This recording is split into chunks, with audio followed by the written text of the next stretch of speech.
There's something about this just chatting screen that's sometimes not working with my microphone. Welcome to the stream, Mono. Welcome to the stream, Lydia. Thank you, my love, for being here. Mono, thanks. Yes, half an hour. That's all I need to teach you how to code, and you'll be a pro coder. Like half an hour, tops. Yeah? In the Matrix, maybe. Not in reality. But please stay around for the next, how long you're here, doesn't matter. Thank you for being here anyways. Today I'm going to do a little bit of Flexbox Froggy because CSS, it's one of those things that I use the most. Yes, I thought my music was not good enough.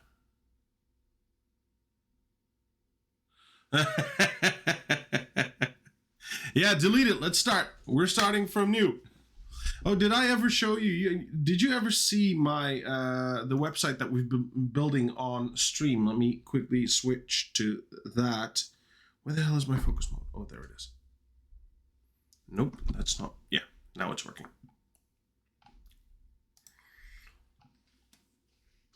So we've been building this on the site. It's not the best, but we've been adding stuff and learning how to, how it works. So we have a home about me with scroll snapping. Although the scroll snapping is not very fluidic and there's something wrong with it. It was a lot nicer in the past. I need to check out why it's doing this. Then we have a nice about me with sections, and inside of the sections, subsections. So as you can see, only when I scroll inside this section, it scrolls. Same goes for here. If I scroll inside of this section, it scrolls through that section. So you can think of this like if you want to ever build a portfolio website or something, or a CV website, which was the thought behind this. Like you can make, for instance, section 1, you can write with big letters, between these and these years, I studied forensic sciences at Sydney, I don't know what university. So just with big letters, this year until this year, forensic sciences, this university. Then you can go to subsection 2 by scrolling. Hey, Aldrich. Hey, Aldrich. Hey, Aldrich. Welcome to the chat.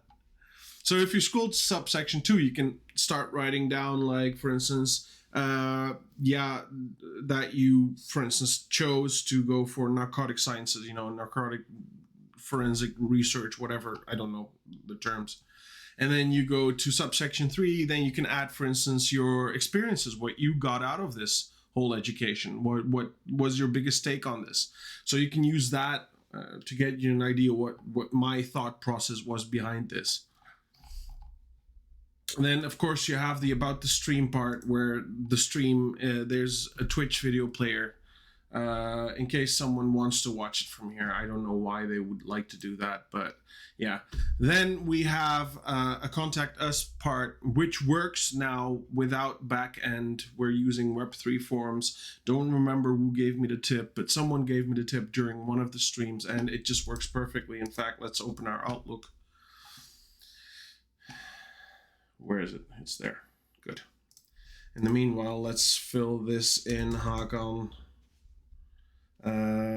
Like, for instance, let's do this. TMJS at TeachMeJS.nl plus 1 2 3 4 5 6 7 8 9 0.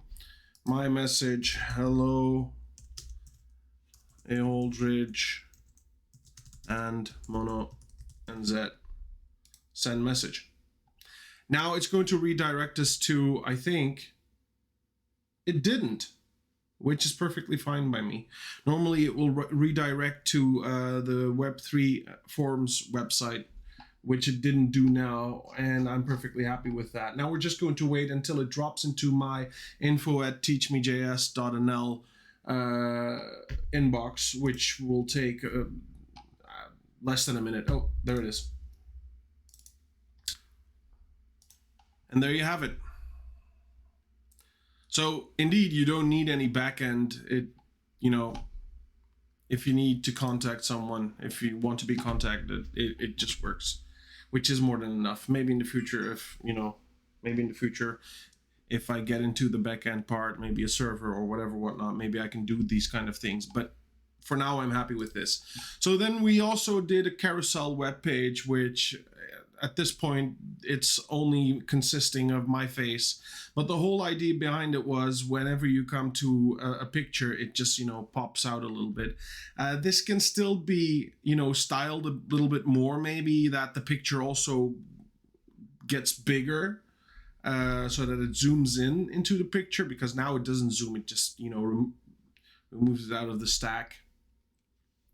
Next to that, we also have a dark mode, which is an actual dark mode that also flips around all colors, but it also stores this data locally thanks to Roy Lisi. I don't know if Roy Lisi is not here. Roy Lisi and Arduku, two of my how do you call them, that continuously join my streams. Roy Lisi is my mod anyway. They assisted me in building the dark mode and letting it store locally. So if I would, and let's do that quickly, if I would stop and then start it up, you get dark mode again. Hey, Mr. Zexter, welcome.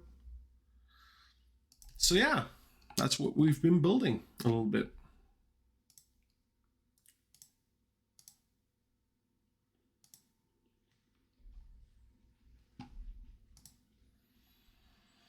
But that's not what we're going to do today. Let's stop this. Like I said, and like it's written in the title, we're going to do some Flexbox Froggy because CSS important. And I feel that I'm not ready yet. I still need to learn a lot about CSS before I can continue. That's how I feel. Hey Umut, welcome! Ladies and gentlemen, Umut Shirin is in the house. Ex-Twitch staff, pro streamer, pro coding god for me at least.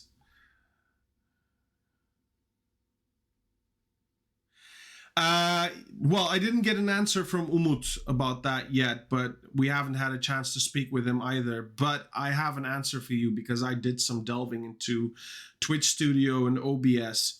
Twitch Studio is a beautiful tool for someone who is starting to stream newly.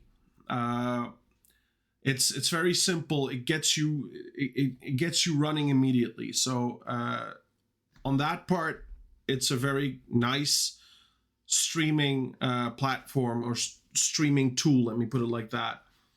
But is it future proof for a streamer? It's not future proof. Yes, you can do anything Twitch related in it.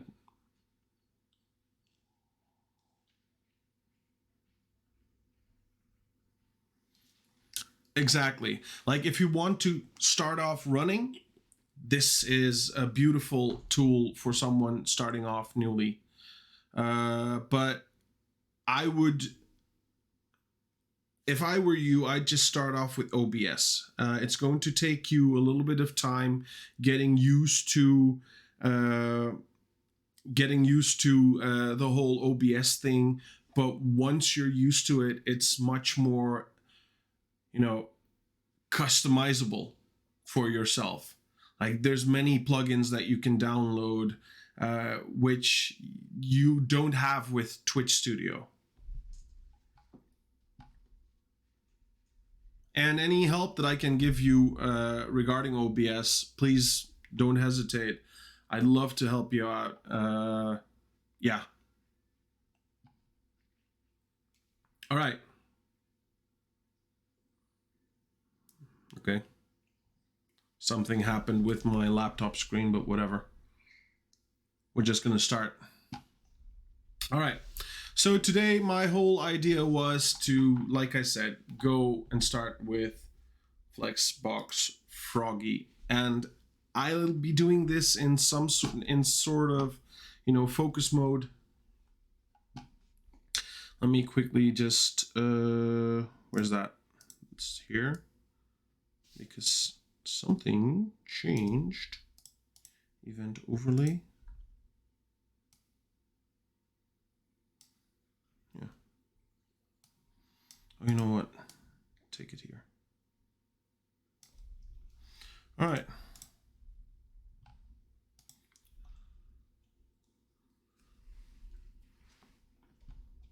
Is there a JS Froggy? I don't know.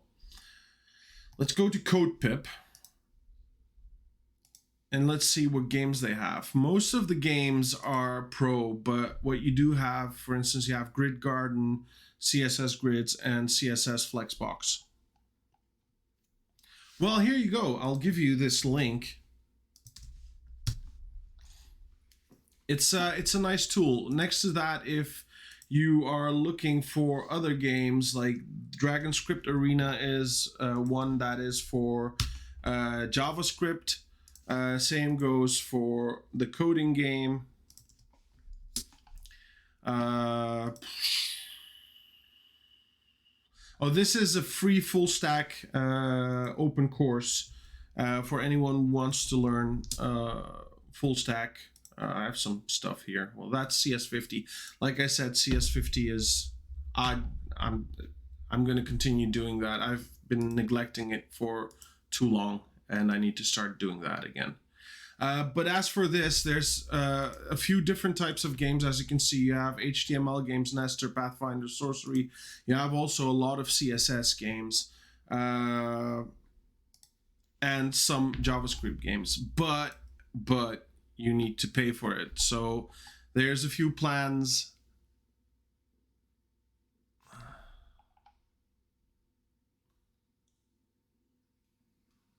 You might stop focusing on CSS specifics after Froggy. Well, I don't want to go specific on CSS, but I do think that I've been neglecting that a lot as well lately. But are you suggesting I should, start doing this then?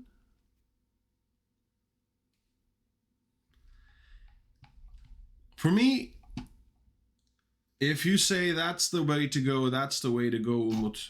If there's anyone I can trust in this kind of stuff, that's you. So yeah, I'll be taking that advice. This is going to happen.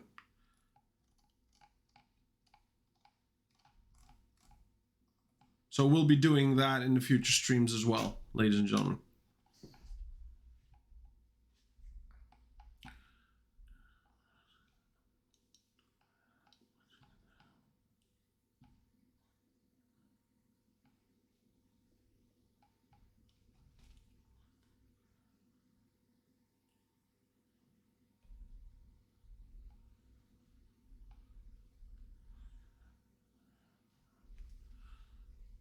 Yeah, I know. That's why I'm willing to learn. That's why I need to learn this. So yeah, because that's one of the biggest problems that I've been having with all the coding stories that I've been doing. Placing stuff, styling the whole page in general has been a pain in the butt. So that's why I want to really learn this, get a good grip of whole Flexbox, and then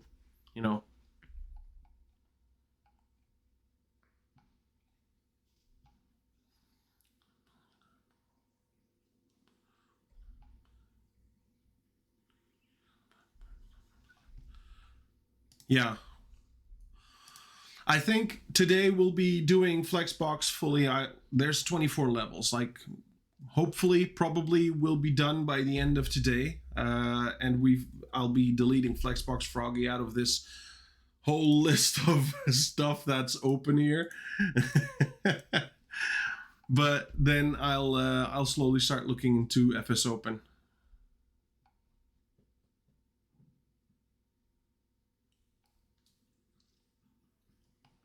I didn't know that.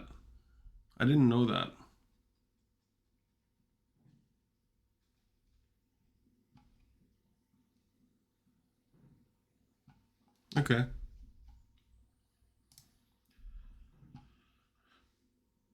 But let's start.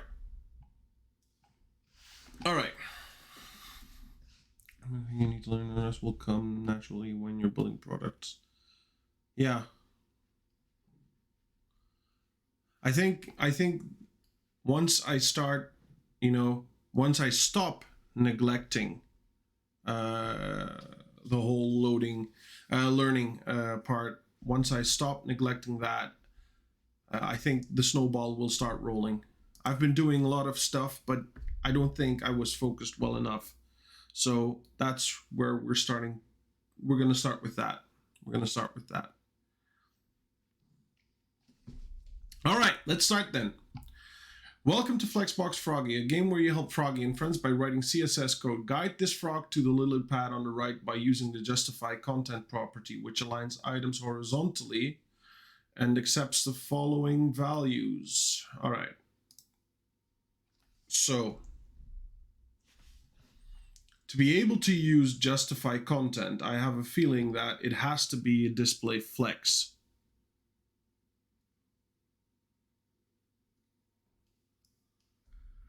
Yeah, we rated Umut yesterday. He's well, let me put this here first.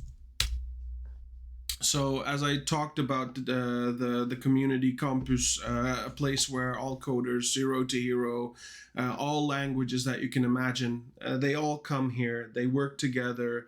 They help each other. It's a beautiful place. It's a beautiful place to be, and Umut is as the person who started this whole campus thing, and I'm very happy and proud to be part of it. So yeah, for me, he is the god coder, even though he doesn't accept it. But yeah.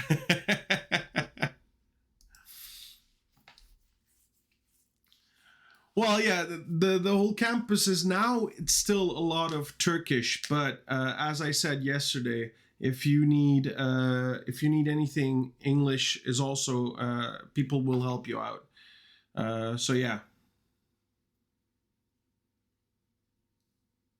Well, yeah, go join us. Yeah, you're right.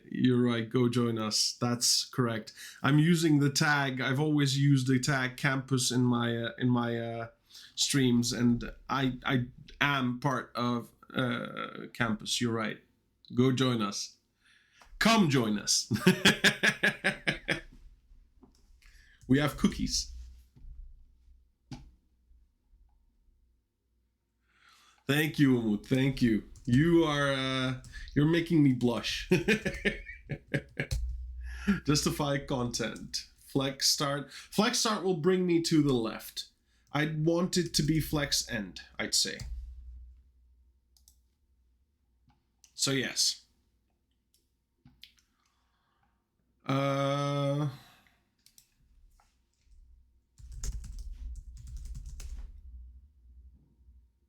I'd say we need center with this.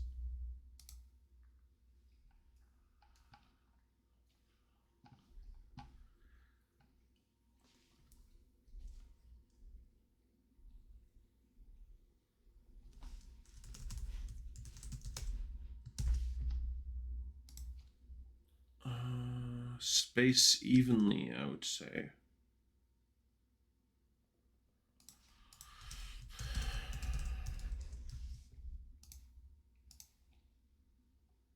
Oh?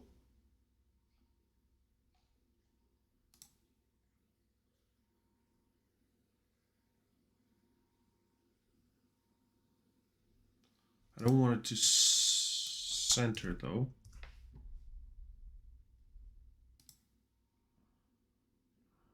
Not flex started either. Let's try center again. I don't think this is going to be the one. No. It's not going to be the one. Space around.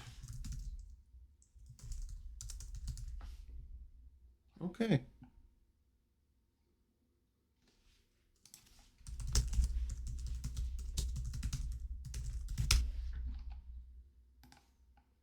Oh, this one.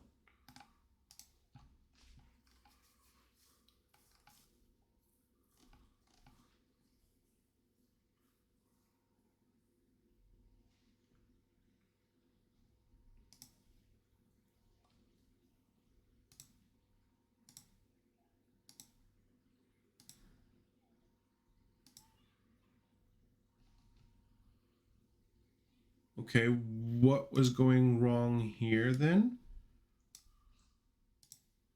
Space evenly.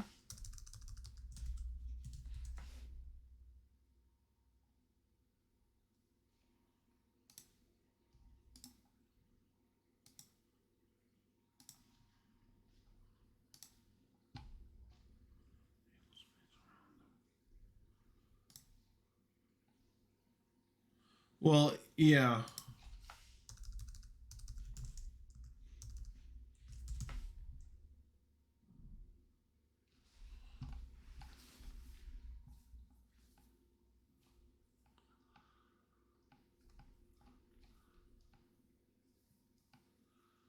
I thought it would be spaced evenly though, because if you look at this, like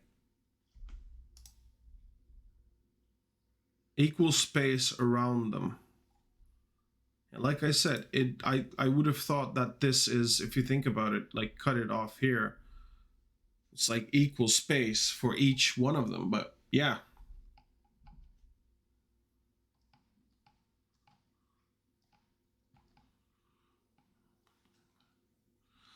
We'll put the same space around every box.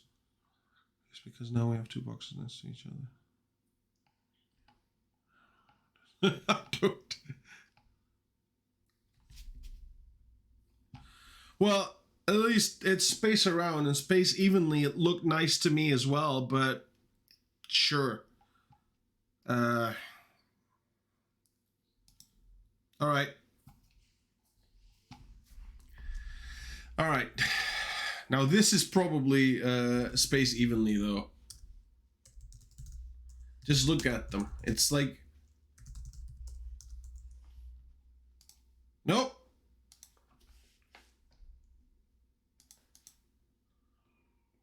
Space between.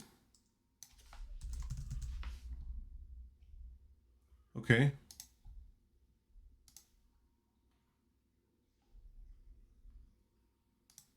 Oh, okay. I understand what this does.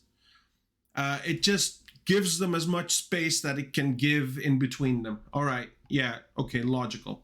Because it's different than the other one. In the other one, the lily pads were a little bit more centered on the side, so they were a little bit more here. Here they are on, you know, extreme opposites. So yeah, space between.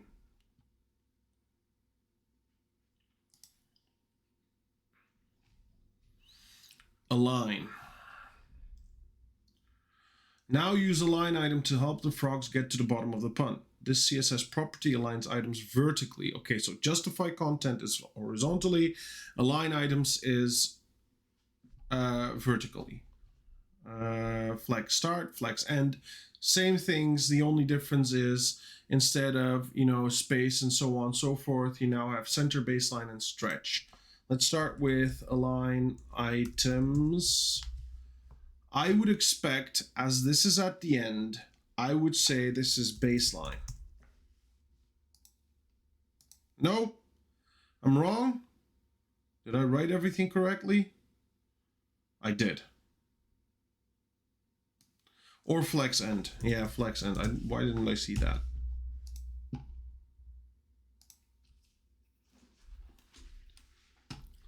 Lead the frog to the center of the pond using a combination of justify content, center, and align items, center. Pretty obvious, right? Frogs need to cross the pond again, this time for some lily pads. All right, so let's just do align items, flex end. Let's bring them down there, and now we can do justify content. Now what we had here was space, was it, or no, it wasn't around. Oh, it is. There you go.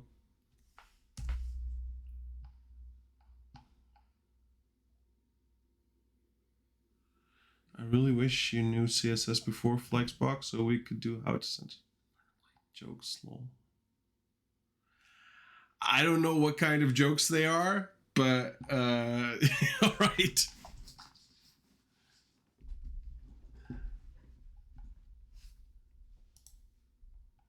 I've been doing coding dad jokes today.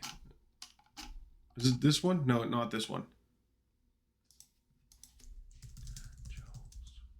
For programmers.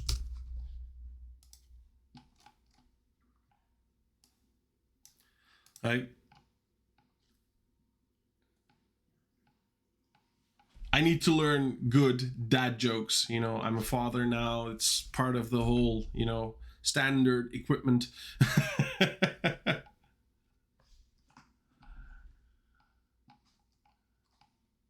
It was so hard to center something vertically before Flexbox. Now it's just align content center. Yeah, I didn't know that. I didn't know that it was that it wasn't that it's a new thing. Let me put it like that. But yeah, these stuff change as far as I know.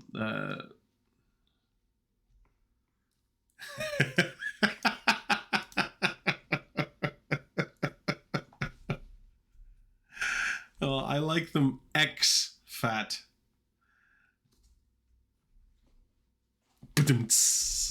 Do I have a badumts? Ah!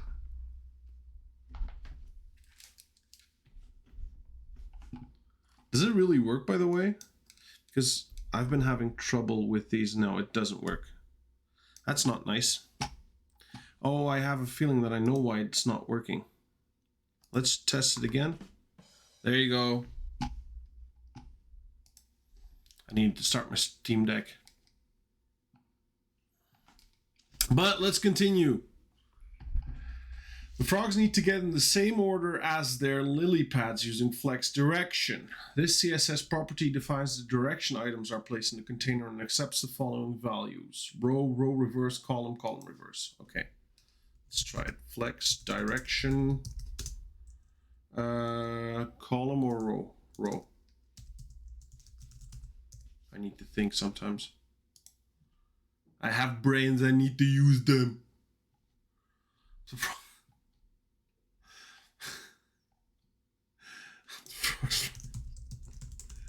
Get to the chopper! Call him. I'm the governor of California. All right, justify content because we want them to stay here. Give me flex start. And flex direction, row reverse, right? Yes.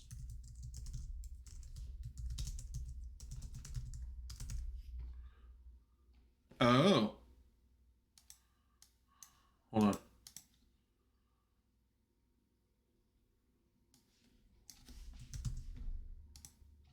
There you go.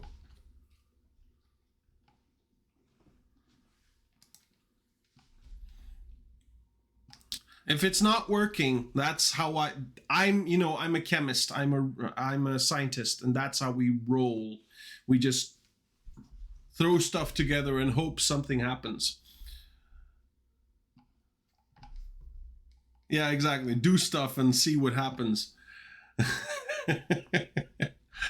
Help the frogs find their lily pads using flex direction and justify content. Okay, let's just first do the flex direction then, and then see what we need to, change. Flex direction, column. All right, then justify content. Options, what's flex end, exactly.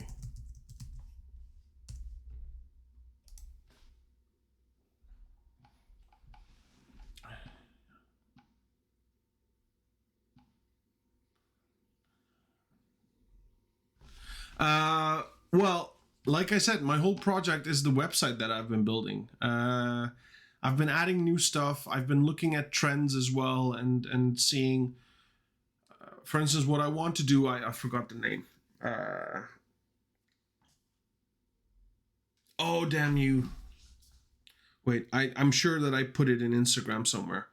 I have this. I'm following someone on Instagram called Front End Joe, which I would really suggest. By the way, he's a great guy. He just posts stuff that he finds. You know, all kinds of stuff. I'm gonna tell you what it is that I want to do.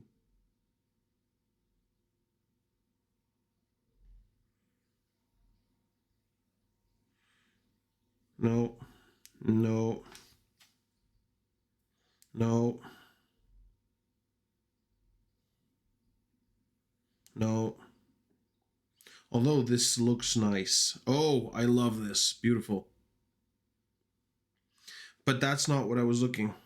Well, let me put it like this. What it is, parallax. Yes, yes, that's what I want. I want to add parallax to that website and start making it look differently. I want to add interactive things, like as you saw, the whole sections being interactive and stuff, but maybe even do bigger stuff, add other stuff to it.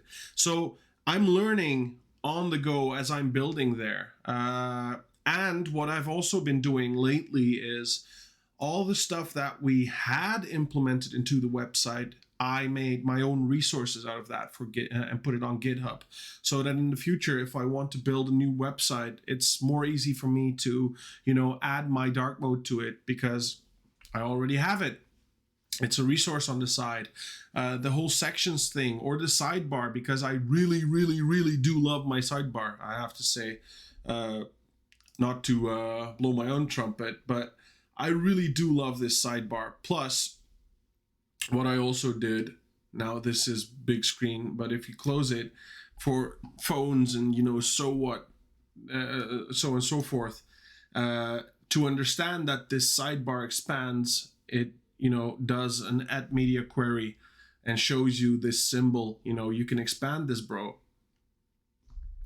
So that's what I've been doing, implementing new stuff into this website and learning that way. Yeah, but also doing Flexbox Froggy, also doing CS50, these kind of things. So I'm learning.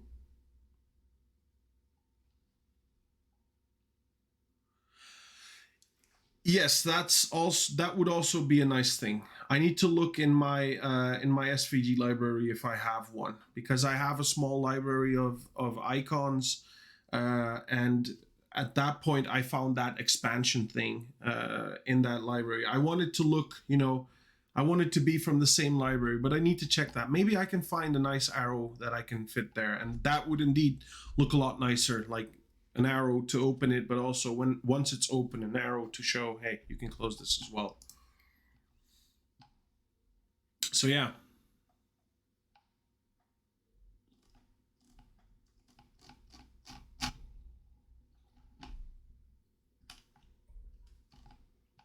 I even put this disclaimer in there because of the carousel test, all the pictures that are there.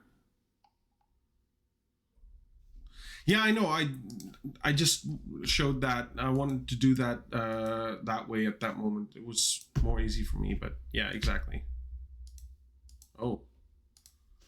Yeah, I need to still do a lot of this whole styling thing that's not working properly. Well, like I said, it's a constant. I'm learning new things as we go. Oh, this needs to change. All right, hold on. I need to take note.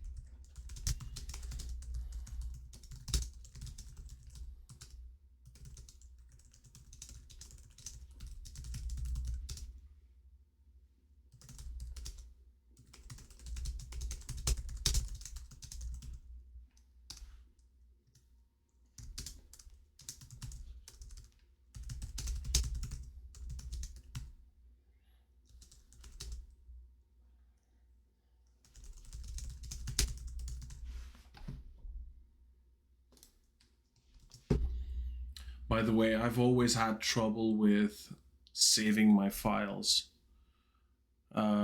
So what I did was, and maybe I can show it on the stream. I need to watch out that I don't unplug the cable. That's my mushroom button. You see the red squares in the middle? All of them, all 4 of them are mapped to do Control S. I was even thinking of getting a real mushroom button, USB powered, to just smash it to save my files, because that was one of the biggest things, that was one of the biggest mistakes that I was making, not saving my files, and then, you know, wondering why it wasn't working.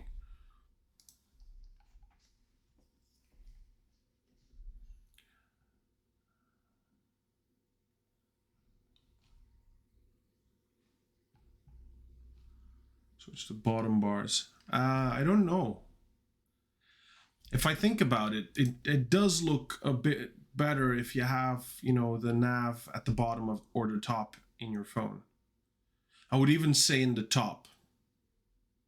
Yeah, I would even say in the top, not on the bottom. Simple, because when you're holding your phone and you want to swipe up, and sometimes people mispress, then you could potentially, you know. Hey, Do2Dev, welcome. Thank you. I'm adding new stuff, learning new stuff while adding it. Oh, yeah, I stopped the go live. I've been adding new stuff and learning while adding, so yeah. And still adding more, so this is still a work in progress, because as long as I'm learning, I'm adding new stuff to it. But welcome to the channel. How did you find us? It's always nice to hear where people found me.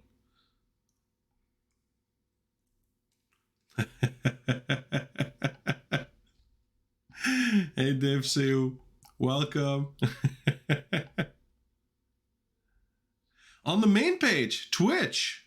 Wow, that's good. That's nice. That just shows how good our stream is, that we're now in recommended streamers. I'm trending though. Yeah. But yeah, welcome. Please stick around. Quick something about me. I'm not a web dev. I'm a zero when it comes down to coding. I'm learning the trade. Let me put it like that. I decided to, whilst I'm learning the trade, to also stream it, record it, put it on YouTube. I have a beautiful YouTube. Please go to my link tree. There's a few links in there. I add my videos onto YouTube, so maybe potentially I will reach other people that maybe need that push to start, you know, web development themselves. So yeah, that's the whole plan. Learning how to code line by line, streaming it, and, you know, hopefully reach people. This stream is for zeros and heroes, so if you know how to code, please stick around. Please help me out. I'm doing HTML, CSS, JavaScript mostly, as I'm still in the learning phase of those. In the future, React and whatnot. So yeah, I'd love to have people around that can help me out with the coding part. Well, thank you. No, but you are the hero. I think you're more of a hero than I am, man. I'm still a zero. But I'm coming. Hey, I'm coming there. I'm going to work hard, and I'm going to reach that point where I can say, hey, I know how to code now. And maybe one day I'll find myself a junior position somewhere and start working as a junior in a company. Or maybe, I don't know if he's still here. Hold on, let me just check if he's still here. Maybe if an organization called Campus reaches the point where they start, reaching out to other companies, providing services, maybe I'll become a junior in Campus. Who knows? Who knows what the future will show us? Maybe in the future we will not be co-streamers anymore, but co-workers. You're my boss.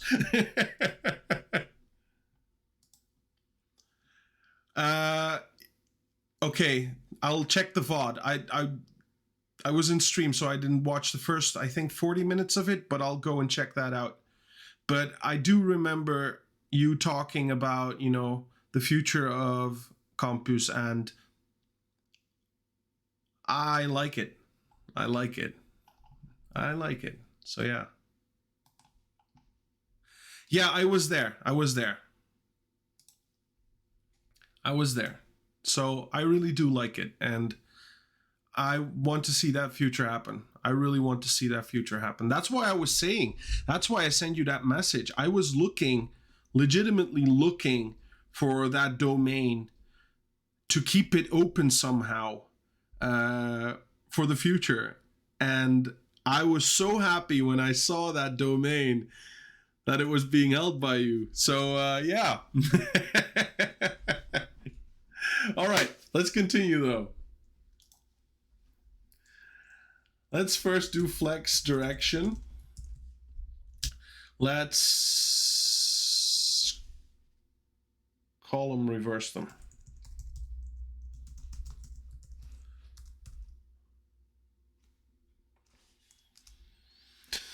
And then justify content. I would say space between, because these are very far away from each other.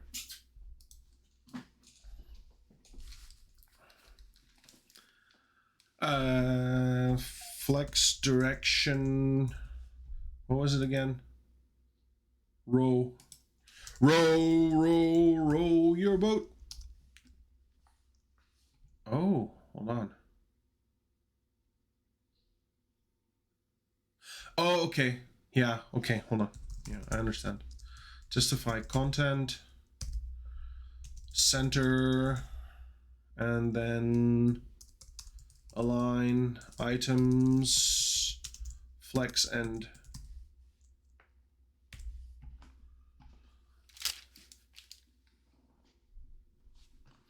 Well, no, it stopped becoming an issue because now I'm doing Control S a lot more. It's become, you know, it's an automatic thing that I'm doing now. In fact, I'm doing it so much sometimes that I'll be in Chrome and I'll be saving the page nowadays. That's how much I'm doing Control S nowadays. But yeah, I kept that red button there to also visually remind me of saving. So yeah.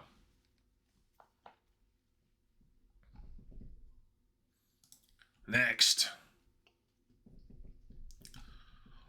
Sometimes reversing the row or column order of a container is not enough. In these cases, we can apply the order property to individual items. By default, items have a value of 0. Yeah, 0, 1, 2, it starts like that. But we can use this property, also set it to a positive or negative integer value. Okay.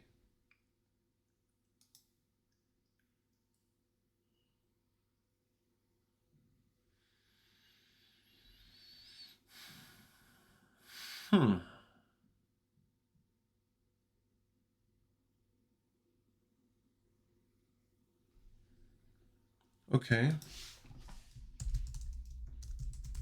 This is the first time I'm using this, so, you know, patience.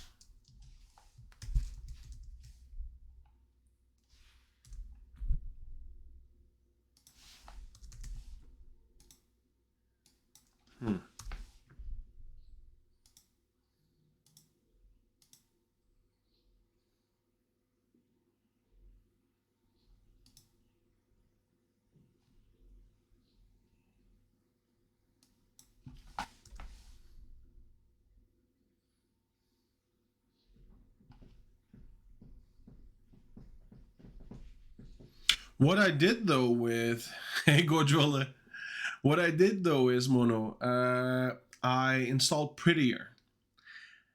Now I may not be auto saving, but I am doing, you know, auto making it look nice, making it look pretty.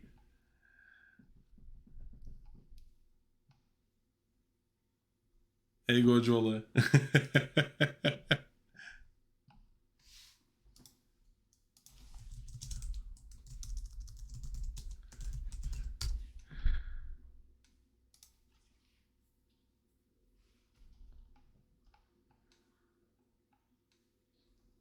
Okay. Oh, I know what I did wrong.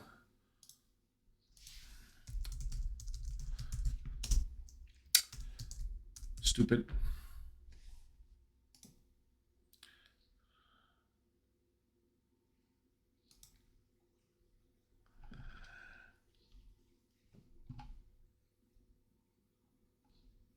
All right. Red. Order 0, -1, -2, -3.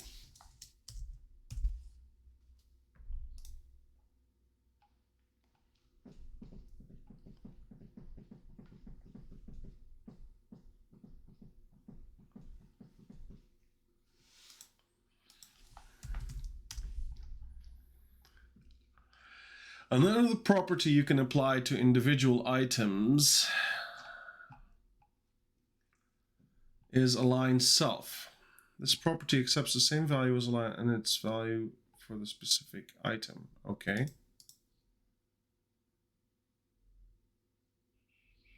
Okay, hold on. So instead of doing all items, you're picking out that specific one. So I would probably say that this is going to be flex end. Oy. Next.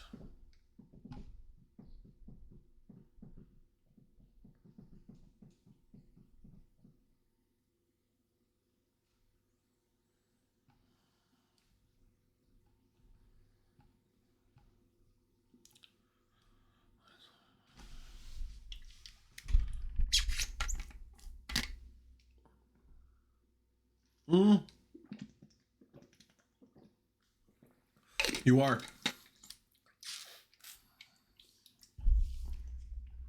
You are. Align self is specific to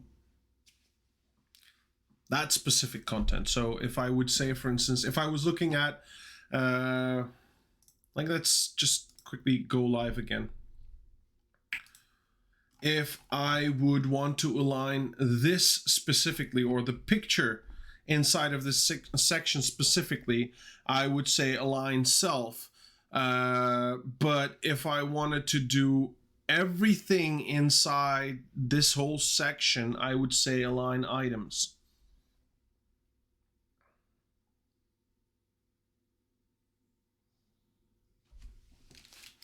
Yeah. So you are making sense, Walt. Combine order with align self to help the frogs to their destination. All right.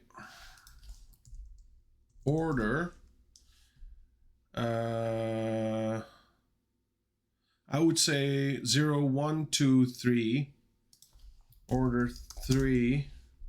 Yeah, exactly. Then we push them all to the side. And then yellow ones, we're going to do align self, flex, end. And that's it. We're almost through Flexbox Froggy. It's going well. Thank you. It's so nice. I'd say... Oh, hold on.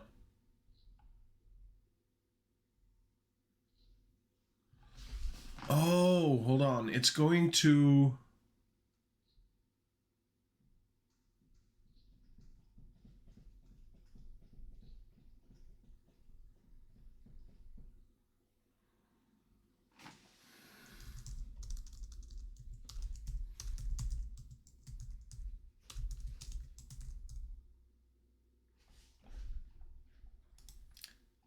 Starting to get the hang of it. Oh.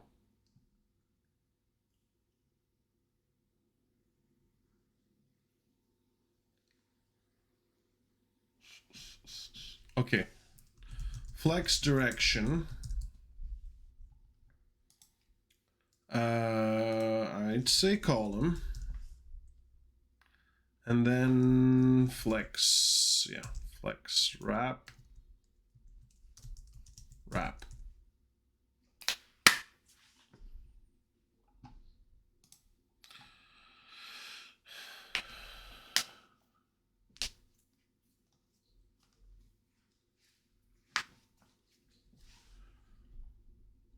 I believe that's a good question. Two properties, flex direction and flex wrap, are used so often together that the shorthand property flex flow was created to combine them. This shorthand property accepts the value of the two properties separated by a space. For example, you can use flex flow row wrap to set rows. Okay, so in that case, we'd want to do flex flow column wrap. Oh, that wasn't a good one. That's a good one.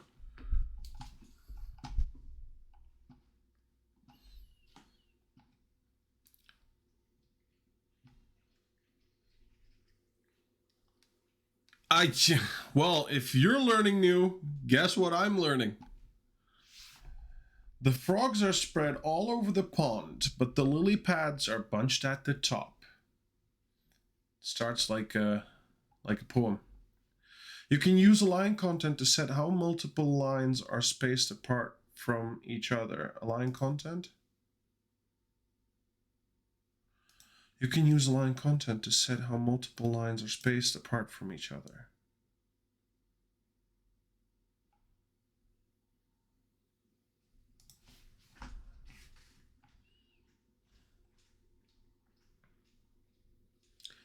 I'd say flex start in that case.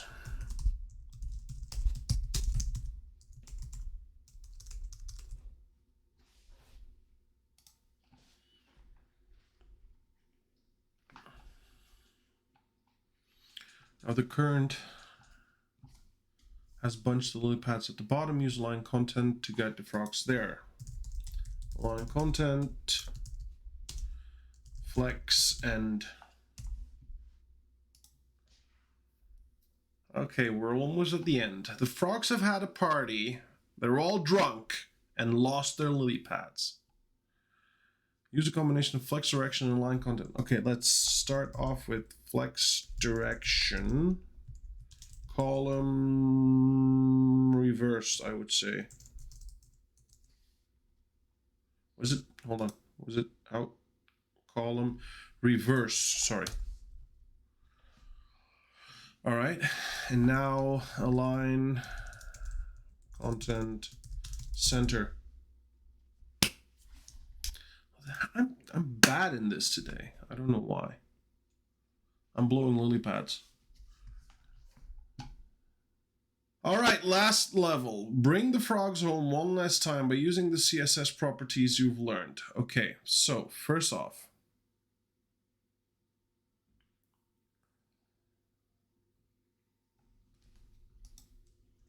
what I want to do is flex direction, column reverse. It's going to align items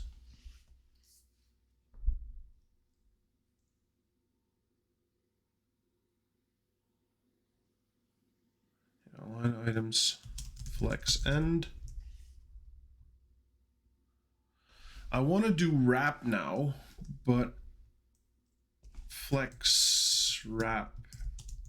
But I want this reversed. Okay, hold on. Maybe do column. Nope. Hold on. Let's delete all of them. Let's start fresh.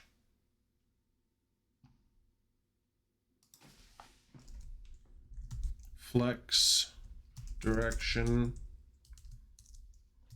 row reverse.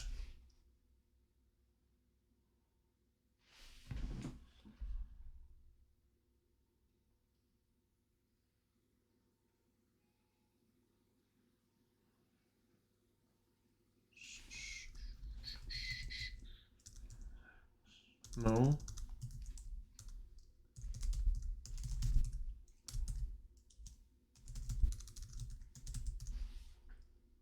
No.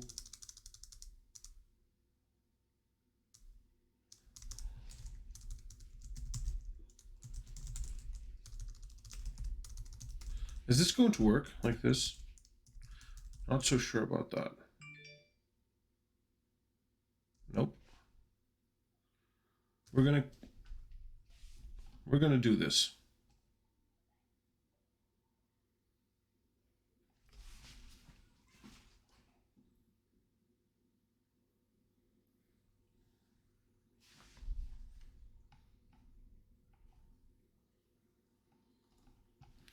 We're gonna do it, don't worry. I trust in myself.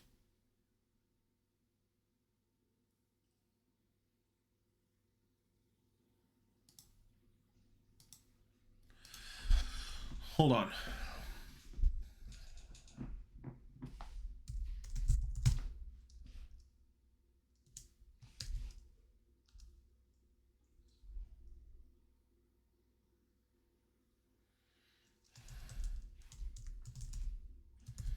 Let's just see what this does. Does this work? No. So it's not accepting the yellow one. Align content. Okay, hold on. Justify content.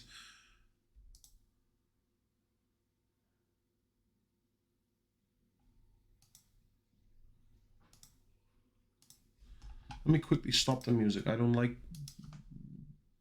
stopping the music right now, but I need to think. So what did justify content do again? Or hold on, what did align content do again? Flex end.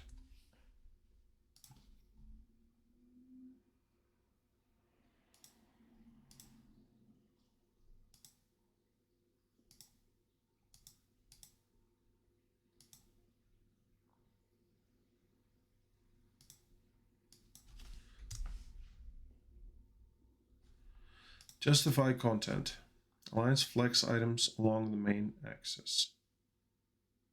So vertical, horizontal. All right, align items.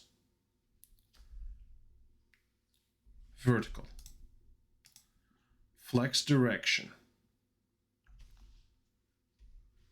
If I want to reverse it, whatever, whatnot. Order, we're not going to do that, I think.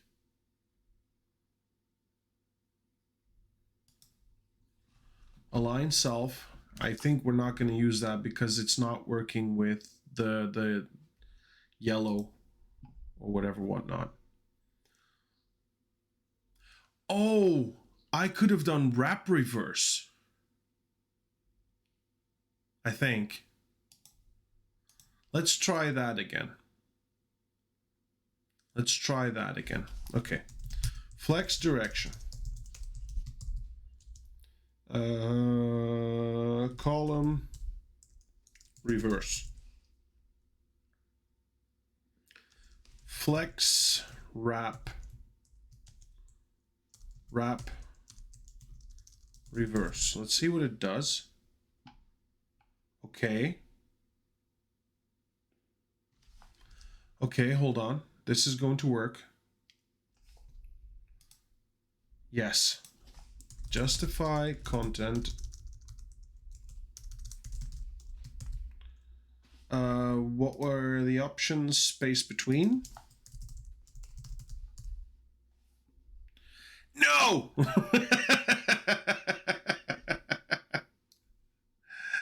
Okay, that's not the one that I'm looking for.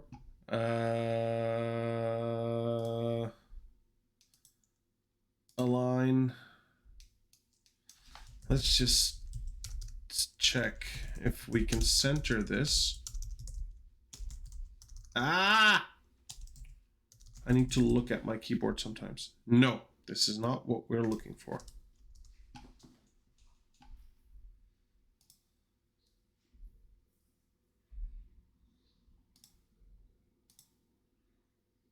Okay, we can do this quickly though.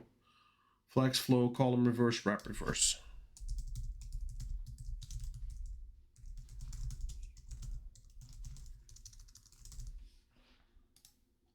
Why isn't it?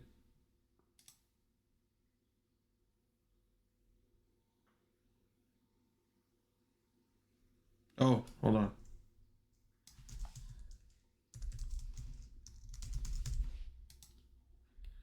Why isn't it? Oh, mistakes, mistakes, mistakes.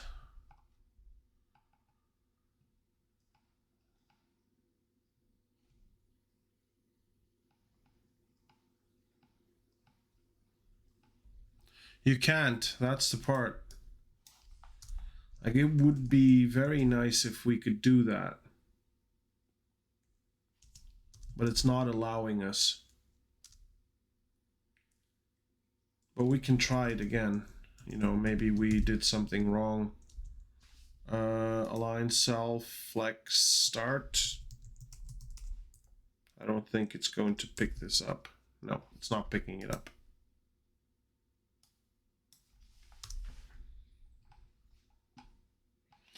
If you set the direction to column, justify content becomes align items.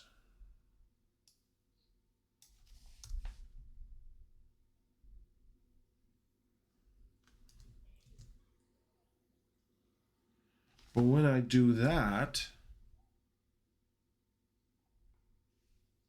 the red one's not good.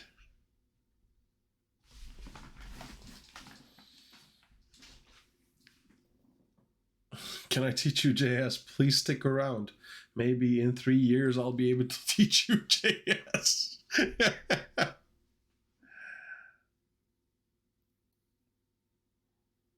Okay, so hold on.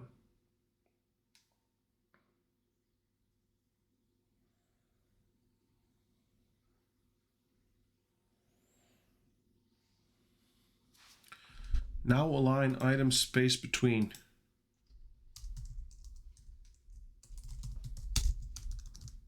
Yeah, but that's not going to work because we tried that as well. Going to delete this reverse as well. No, it's not.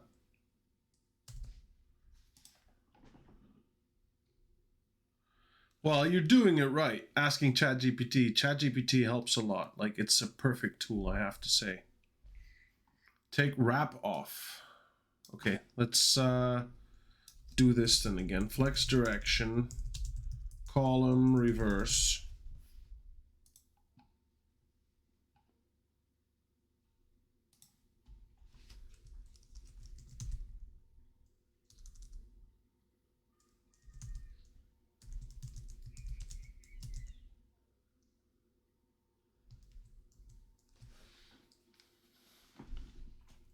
So that didn't work.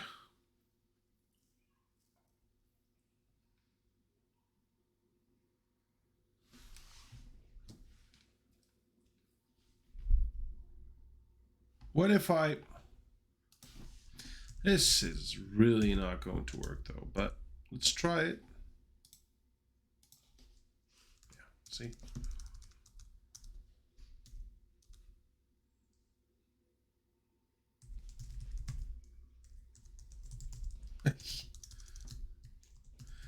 I'm like trying stuff now.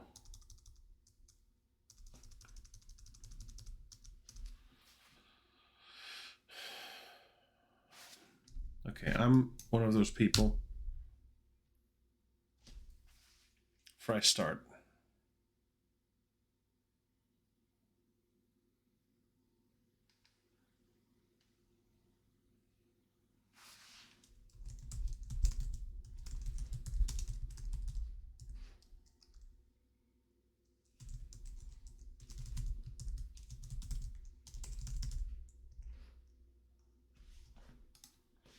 It's not working though.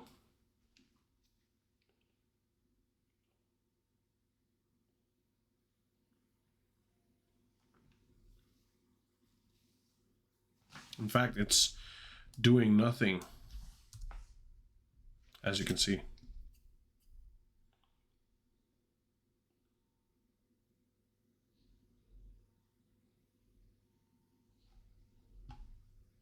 Yeah, that's what we did before.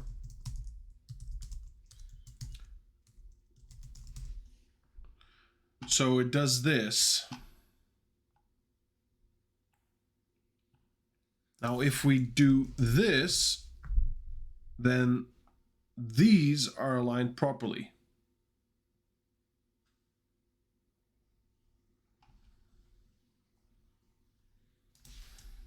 Justify content, center, align content, space between.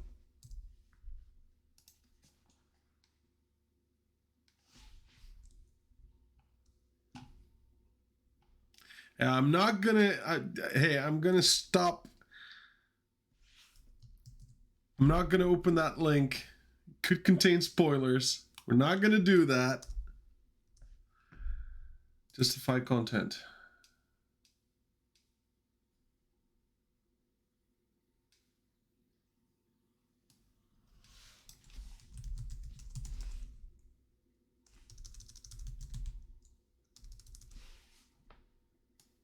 Oh, darn. Hold on. I might have made a mistake.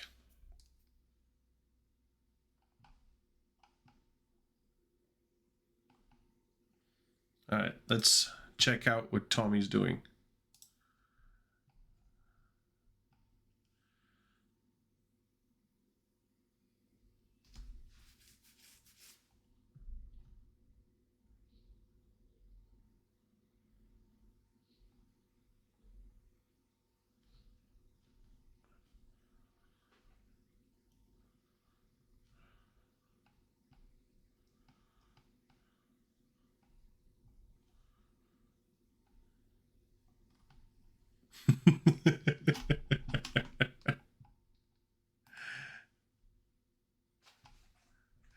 But in that case,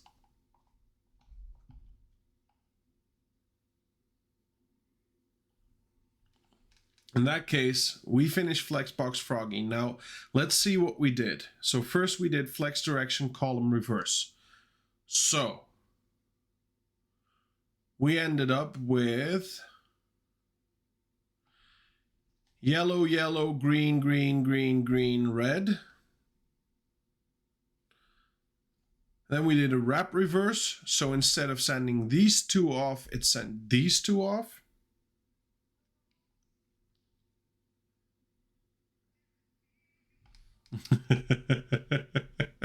Well, you may not be here for that, but I still, want to be sure.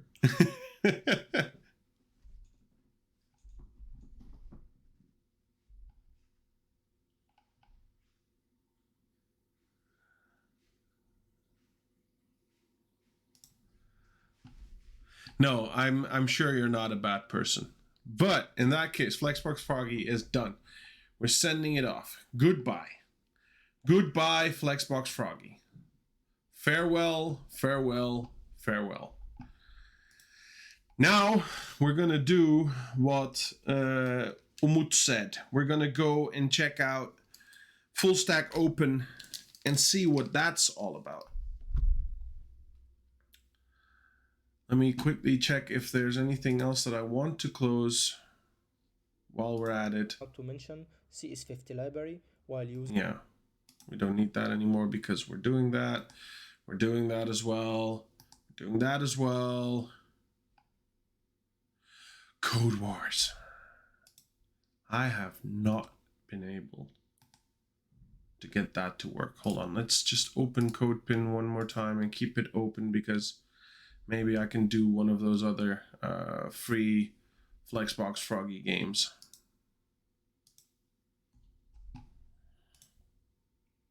Yeah, we'll look at that at a different time.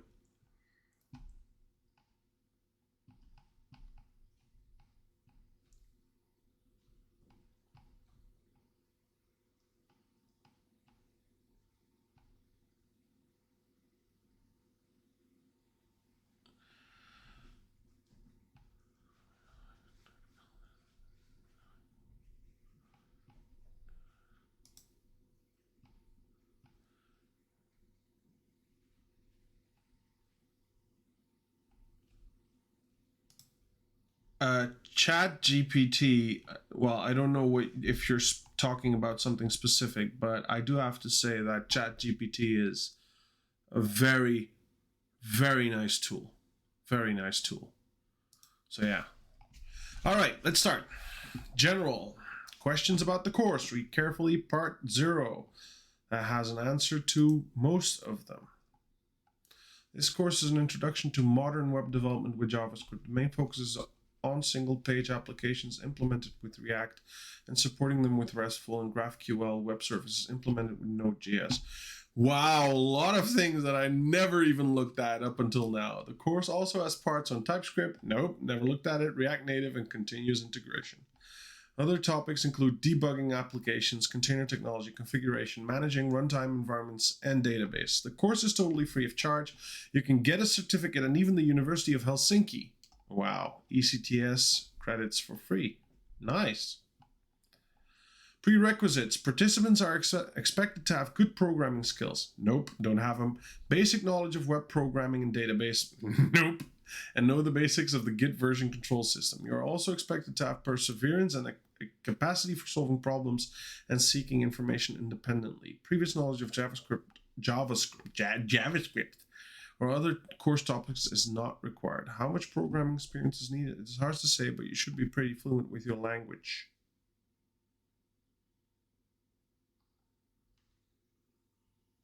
Let's see.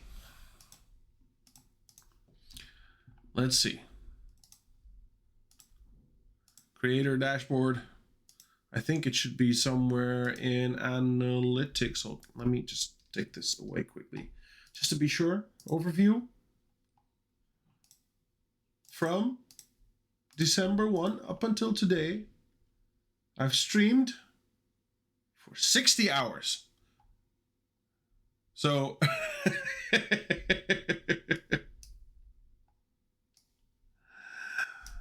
this is not the thing that we are going to be able to do. Odin might be a better start. Yeah, Odin project. Oh, that was one that I wanted to look at for a long time now. I should have it somewhere.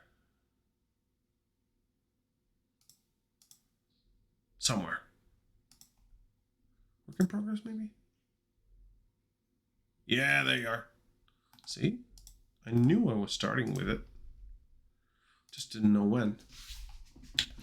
What do web developers do? Drink a lot of coffee. In short, they build and maintain websites. Web developers often work for clients who are trying to get their product or services onto the web.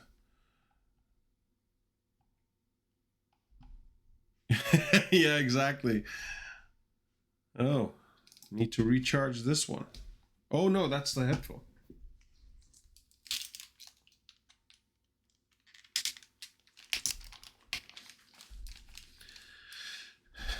Let's start up the music again.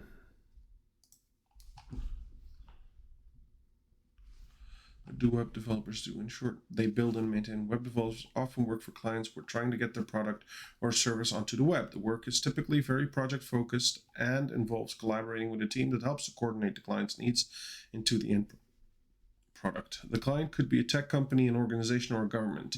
The work could involve front-end, back-end, or full-stack web development. Web development could be a good profession for you if you like solving logical problems, building useful things, and experimenting with new technologies. Web developers, yes, we know. For more details, Wikipedia describes types of web developers: front-end, back-end, or full-stack.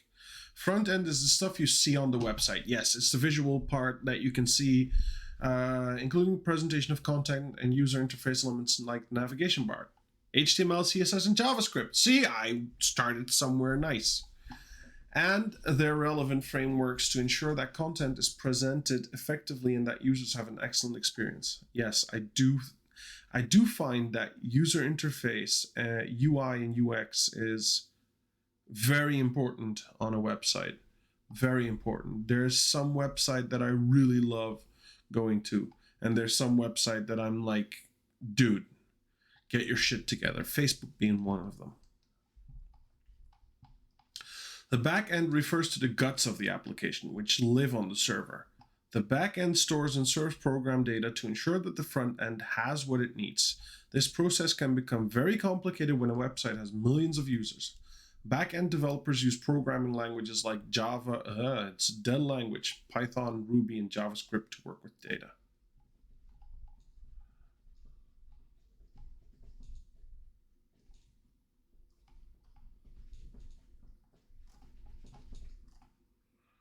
Yes, back-end devs are web developers. If you think about them, they do the back-end of the website. So, and I do think that they are just as important as the front-end guys. But no one really cares about what happens in the back. Everyone cares about how it looks. Let's just be honest about that as well. Full stack developers are comfortable working with both the front and back ends. Okay, hold on, that's going the wrong way. The Odin project, we focus on teaching you full stack development covering all aspects of web development. For more detail, Udacity has a great blog post on this topic. 3 web dev careers decoded, front end versus back end versus full stack.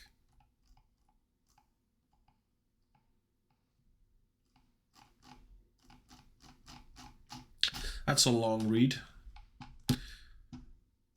We'll do that someday. Types of careers. Now that you know about the different types of web developers, let's cover what we mentioned earlier about the different types of clients and employers you may work with. Large tech companies such as Google, Meta, and Amazon have very stringent hiring requirements. If you successfully meet these expectations, they offer excellent pay, benefits, and opportunities.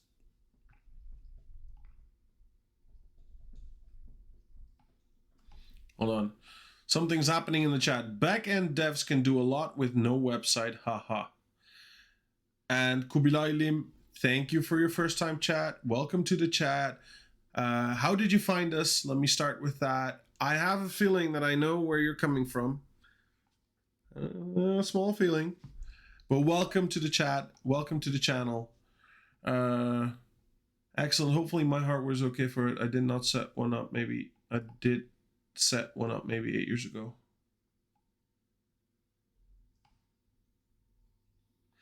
You do have to watch out with Hackintosh setups though. I read somewhere that the upgradability and, you know, I mean, as in the OS upgrading and all the side aspects, you don't have that. I sometimes think maybe it's more clever to invest a few $100 into buying an old MacBook Pro or a Mac Mini and, you know, going with that.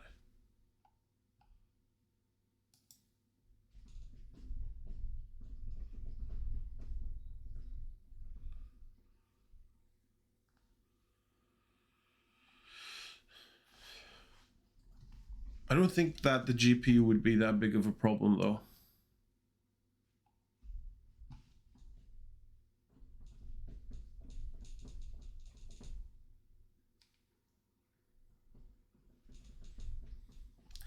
Like I said, maybe it's clever to go grab, you know, a second-hand MacBook or a Mac Mini and run with that. I have a Mac Mini lying around here, which I can hook up anytime. Not going to, but you can get them for a few $100.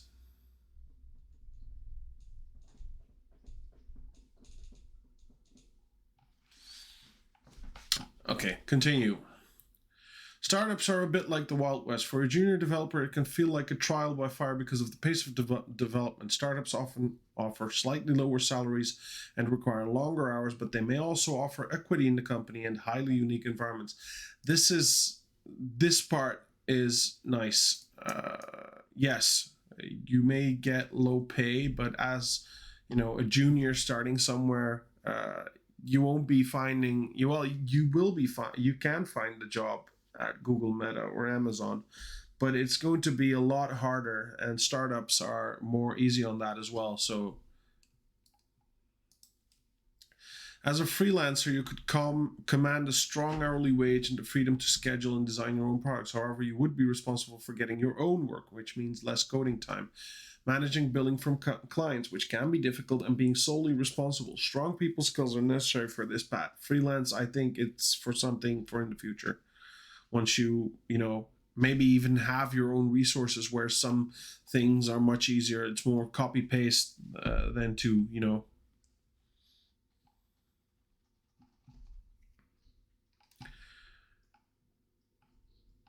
As a consultant, for a web consultant, you would give up some of your freelancing wage potential, but be able to focus more on the code and less on the hustle.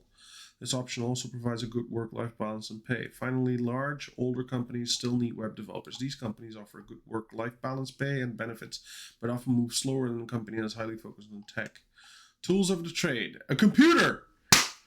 Hey, now we know what you need. You need a computer to start web development. I thought you could use a block of paper.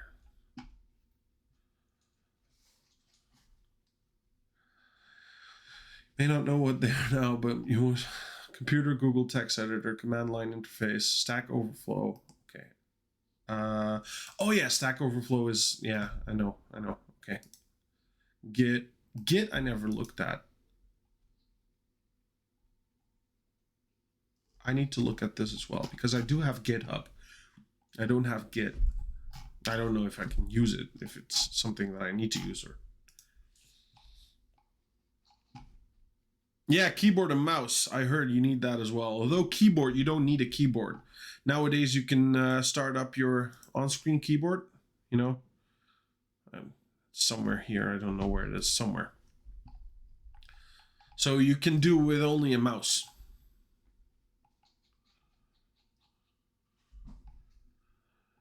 I picked up a USB capture card yesterday at least, and now I can kind of code Apple on Linux.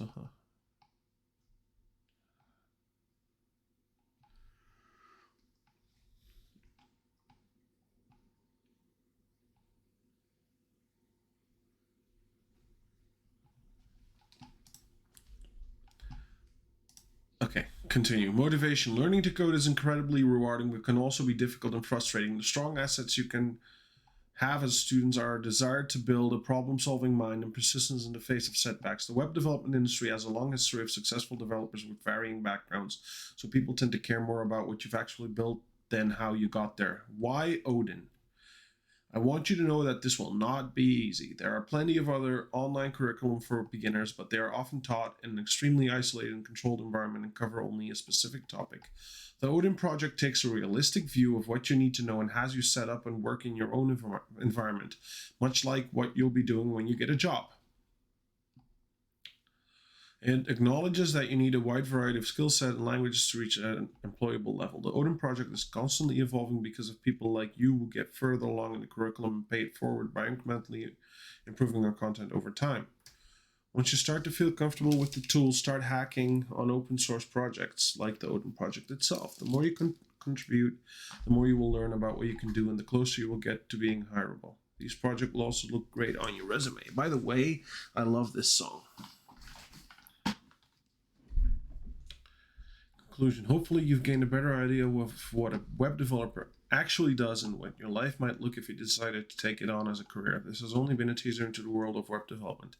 In this Foundations course, you'll take a journey through the entire spectrum of topics that you will eventually need to know.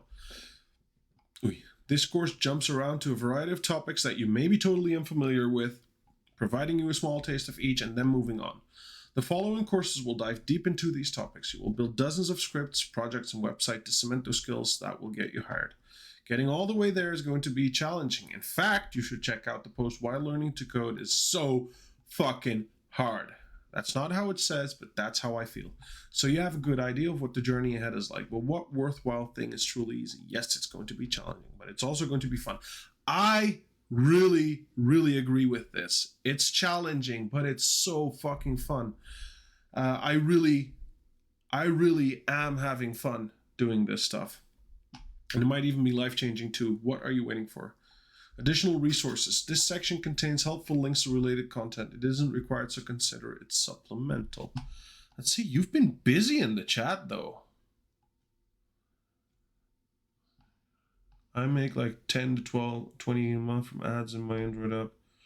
Covers the back-end costs. I need like 40 a month to just be even. Not defending Apple or dismissing other companies. I'm just saying in general it's never been cheaper to get started with that. Lol. Although I'm now only working on my Apple to actually try and make money. Or would you make if you have an Apple app? As generally, you know, you can make more money than Android.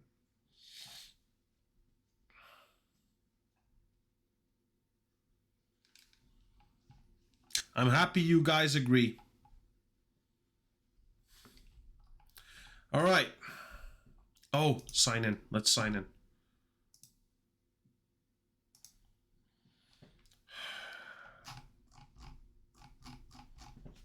Next lesson.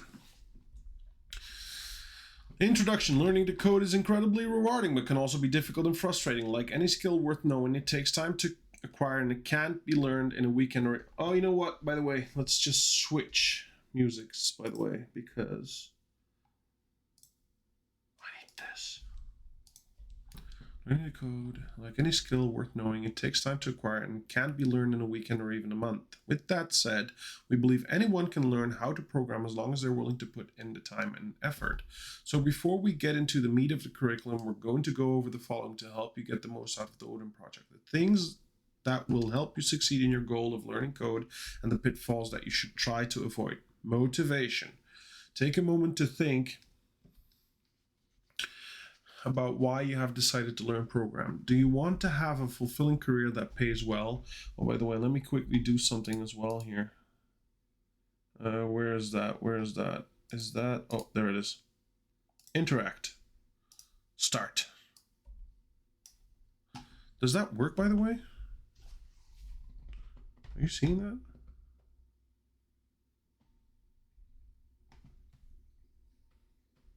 Ah, it works.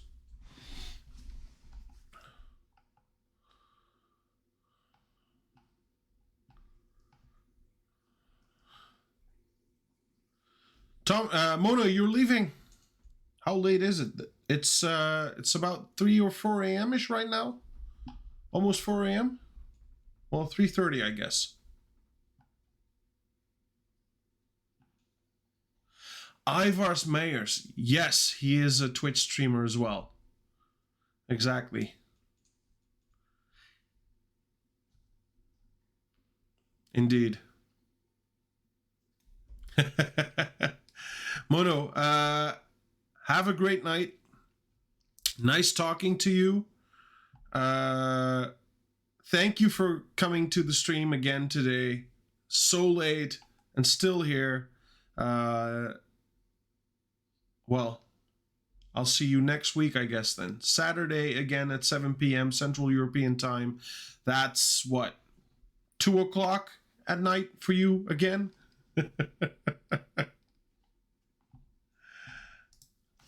So, yeah, you said 30 minutes, and that was half an hour. That was 1.5 hours ago. English.dll not found. But yeah, thanks for being here. Thanks for being here so long. No, a link, because I'm not linked to him, but even though there you go.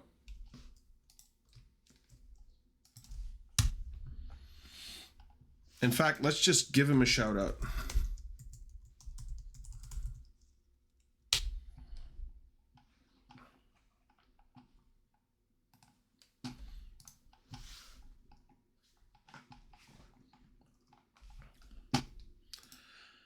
But have a good night. See you next week. Saturday and Sunday again.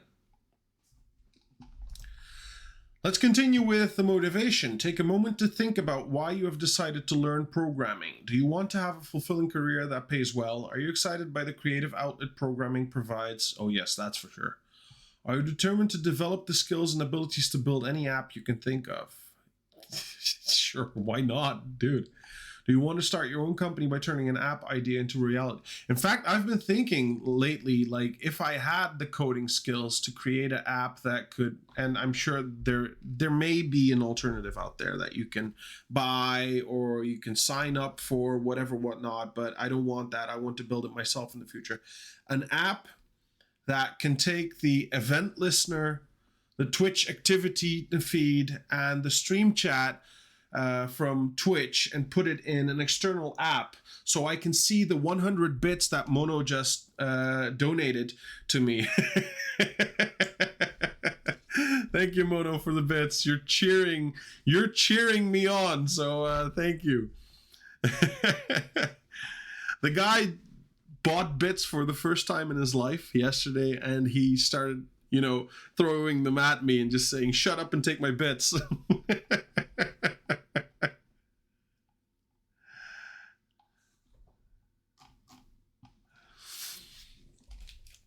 But yeah, thanks for being here. Thanks for the bits. I'll see you next week.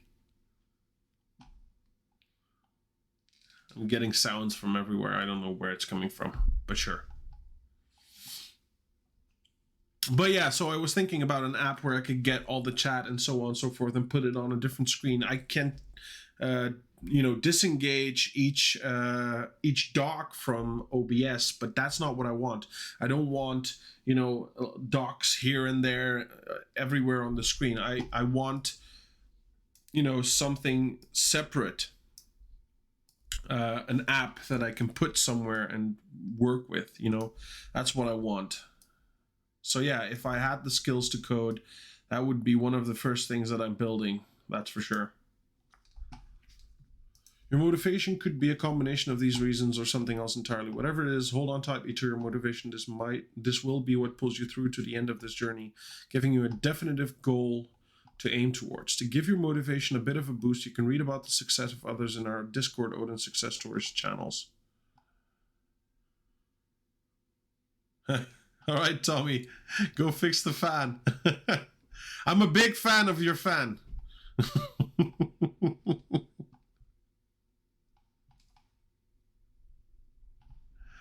Take care. I'll see you next week as well. Or if you have time, drop in later.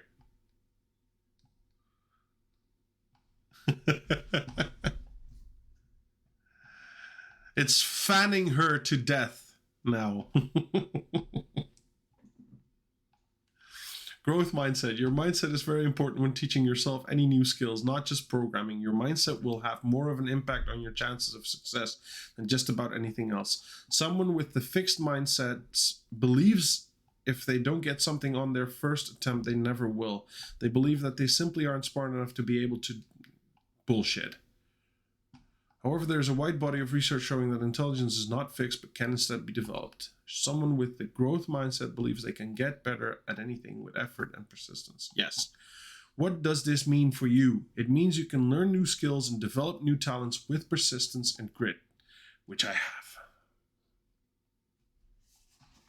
By the way, the camera is down here and I'm looking at my screen in a very charismatic way, and no one's even getting the charisma out of it because the camera is there. There will be many times throughout the Odin project that you will get stuck on a concept or a programming problem and may find yourself questioning your ability to learn programming. When you find yourself in this position, remind yourself that you may not get it yet, but that with persistence and grit, you will. Struggling with something is growth. It doesn't matter how long you struggle with a concept or project. All that matters is that you have the grit and tenacity to see it through. That's how real learning happens. While you're working through the curriculum, embrace the struggles you encounter with difficult concepts and complex projects. Be sure to celebrate your persistence at overcoming those struggles. I will, trust me on that. Reflect on the success. This stream is turning into, a motivation stream. I don't want that. I want to start working on this, though. Learning process. Learning concepts and then practicing them will help you to more fully understand how things work and fit together. Projects are the ultimate method for ensuring that your theoretical understanding aligns with how the programming concepts and techniques usually operate. When learning, your mind will consistently switch between focus mode and diffuse mode. Focus mode occurs when you are consciously focusing on learning, reading, watching videos. Hey Nerfdell, thank you for the follow. Or working on a project. Diffuse mode occurs subconsciously at times when you're not actively learning, such as when you're doing the dishes, exercising, or sleeping. In this state, your mind goes about the business of connecting what you have been learning to the other things you know. This is where breakthrough happens. It's important to know that your mind goes through these two states when learning because you can utilize this to make your learning more efficient. When stuck on a concept or project, take a break to refresh and let your subconscious work on making connections. More often than not, yields a solution to your problem. Yes, I've had this many times. I do believe that either, taking a break, taking a deep breath, going to sleep at night when you're sleeping, you're really connecting these stuff. So, yes. The trick is to put effort into solving the problem first and then take a break. In short, understand it, practice it, and finally teach it. Yes, teaching what you know to others is a great way to solidify what you have learned. See, that's what I've been doing. TeachMeJS is not about me learning, it's about you guys learning. So, yeah, you're welcome. Although, no, thank you, because I'm learning as well now. Teaching what you know to others is a great way to solidify what you have learned and can often reveal holes in your knowledge that you wouldn't have identified otherwise. You can practice this method of learning by helping others in our community.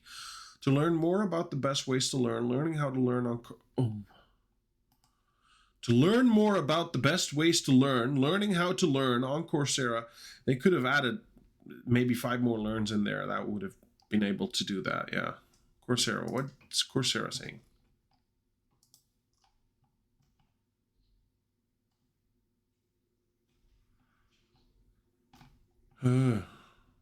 Okay, we'll look at that. The Ruby Rogues have a podcast on how to learn, what to do when you're stuck. You will inevitably get stuck at some point in the curriculum, perhaps due to a concept that you're having difficulty understanding, or perhaps due to something not working correctly in a project. Whatever it is, use the following tools to get unstuck. Google it. You can be certain someone else out there has encountered the same problem as you at some point. A quick Google search can often lead to a solution. Yes, take a break. Allow your diffuse learning state to work on the problem. Beautiful. Ask for help in our chat or go to ChatGPT. Come prepared with your research. People will be more willing to help when they can see you have already put effort into trying to figure out the solution on your own. Yeah, well, logically.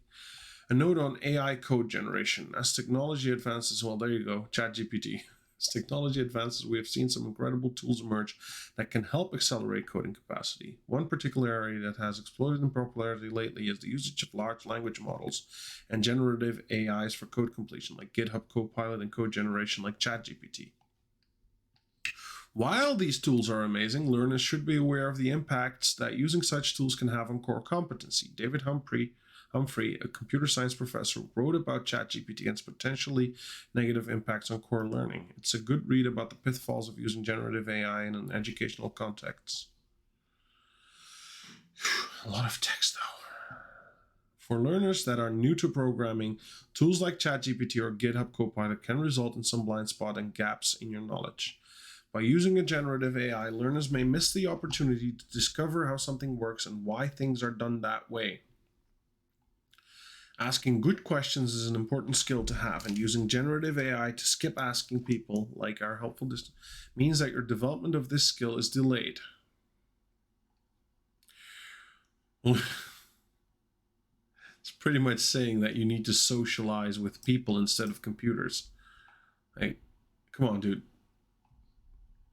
I understand asking people is important, but it's not like that skill is delayed if you go to ChatGPT instead of people. It's faster. Learning to talk about the code that one writes is another important skill. And yes, in a professional environment, it's highly likely that you will be doing code reviews where you have to explain the how and why behind what you are presenting. Using the Odin community to ask good questions about your code when you require help can help develop the skill as well. Dude, it's selling me Odin, but doesn't need to. As David Humphrey mentions, the output of generative AI must be closely scrutinized. Yes, we know. While learning how to provide good prompts to an AI tool is a skill, it is one that is supplementary to developing foundational programming skills.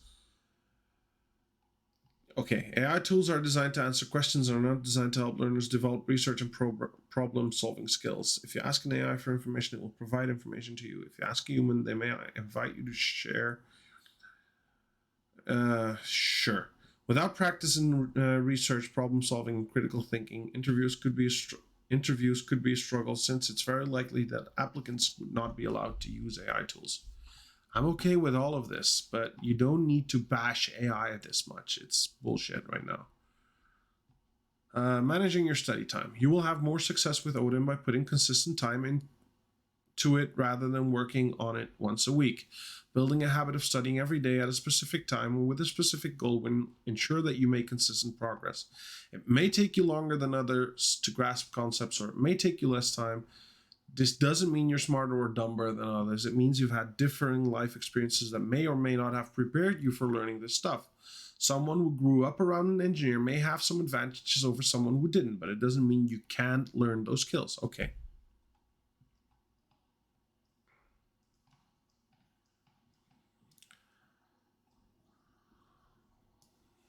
They could have put this on top. Pitfalls to avoid. Okay. Following are some of the pitfalls that beginners often encounter when learning how to program. Try your best to avoid these. Procrastination. Yes. Solution. The Pomodoro technique is a way of managing your time in order to stay focused. The idea is to set a timer for 25 minutes and to work on a task until that timer goes off. If you get distracted, we have still 10 minutes to go, or interrupted during the 25 minutes, start the 25 minutes of work over again. Once you've successfully focused on work for 25 minutes, take a 5 minutes break. When your break is over, repeat the 25 minutes of work and 5-minute break. After you've completed 4 25-minute block of work, take a longer 30-minute break. Okay. The Pomodoro technique is great for avoiding procrastination as it forces you to work without distractions. Since the work time only lasts 25 minutes before taking a break, it's not overwhelming, making it hard to rationalize procrastination. To learn more about it, yes. If you want to try it out, Tomato Timer is an easy to... Yeah, I had that. I deleted it. Not taking breaks. As you get into the material, you may feel compelled to continuously study for long periods. No. Solution. Oh, okay. Procrastination solution. Okay. Digital distractions, email, Facebook, time-wasting websites such as social media, Twitch, and no, I'm joking. Solution, turn off notifications and add an ad blocker to your internet to limit your time on distracting sites. Yes, rabbit holes. Oh, rabbit holes, that's one of my biggest problems. Comparing yourself, no. Learning any new skill is a journey full of speed bumps and obstacles to be overcome. Damn you.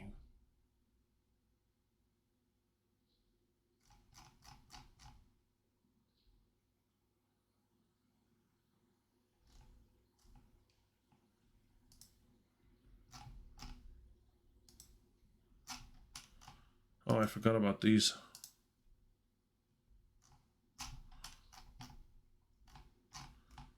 Mark is complete. Next. And again, a big page of text.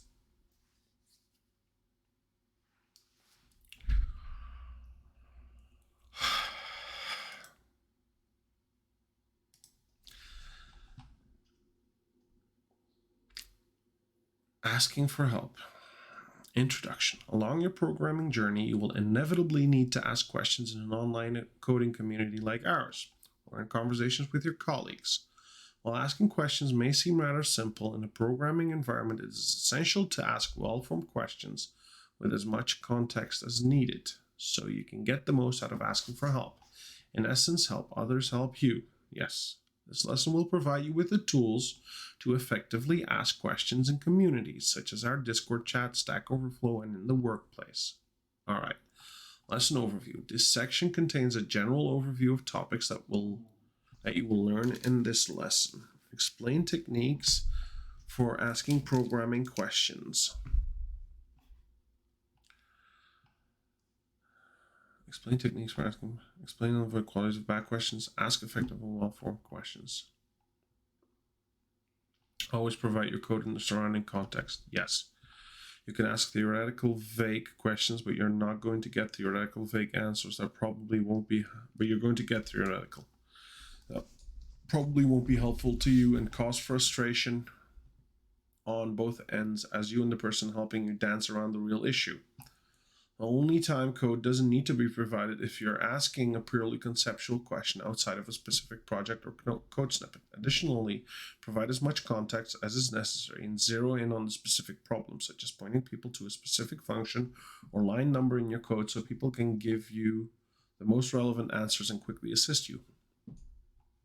Ask about the problem at hand. Let me quickly do something here, by the way, before we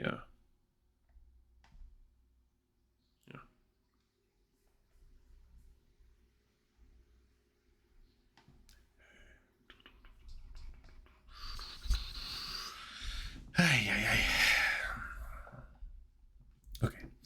Next, ask about the problem at hand, not the solution itself. A lot of learners ask exactly how to approach a given task or assignment in this curriculum, such as the below. How do I complete step 5 of the rock, paper, scissors assignment? Keep in mind that you're actually supposed to figure out how to solve the assignments yourselves, and figuring out an approach is essential to your learning journey. To your learning journey, a much better question might look like this. Hey, I'm trying to return a string that displays a winner in rock, paper, scissors, but I'm getting a syntax error on line 12. How can I fix this? There's my code. I'm from BAMI. In sharing your attempt, people know what you've tried and won't suggest things that might not have worked out for you. It also allows them to debug your current iteration of code rather than sending you down a path that has you start all over again when you might be very close to the solution. Now, if you're completely stuck with where to start, it's completely fine to let people know that you're stuck. Asking where you can start and what you can research to get on the right track empowers you to be able to resolve issues largely on your own in the future, and might even empower you to help others with the same issue later on. It is also recommended that you share your pseudocode so people can nudge you in the right direction or correct any misunderstandings you may have. Don't take asking for more context to heart. Don't take asking for more context to heart. People who volunteer in coding communities are here to help. But a question you may feel is coherent and obvious probably isn't if you are being asked for more context. While something may seem obvious to a beginner, it's sometimes nowhere near obvious to an expert. An expert knows about many, many more situations that could cause an issue someone is experiencing. Okay, never thought about it that way. And we want to refrain from sending a learner down the wrong path. People take time out of their day to help, so make it as easy as possible for them to help you. There's probably a good reason why they need more information. So trust their judgment and experience when they ask. Many people who help in coding chats are unpaid volunteers and are in no way obligated to answer your query, but because they truly do want to help you, they will ask for more information when needed.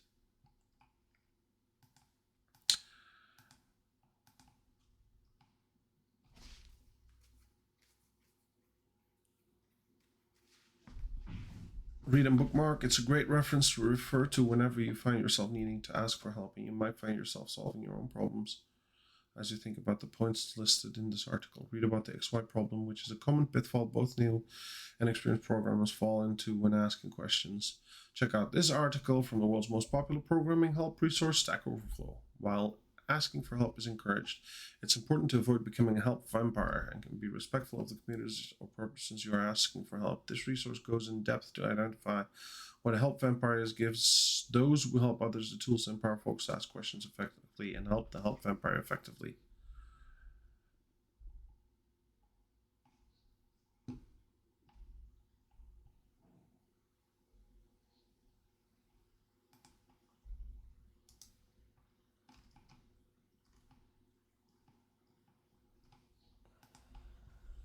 Okay. Oh, hold on. Let's just check out Coursera. Yeah, we're not going to do that. Oh, that's again like, come on.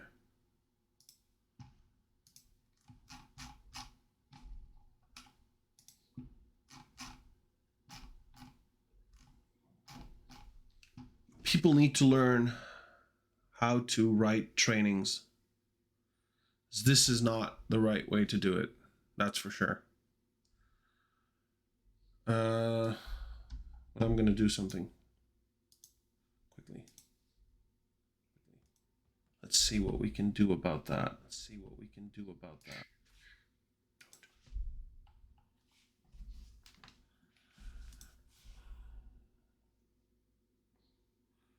I'm going to do something right now, quickly. Sorry.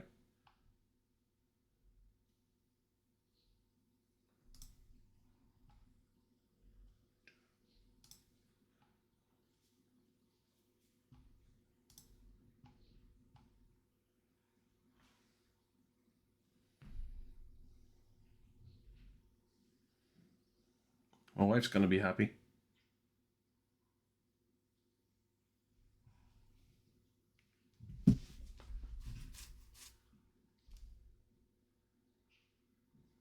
There you go. It's out there. And that way we finished our 25 subpoints thingy thing. Good.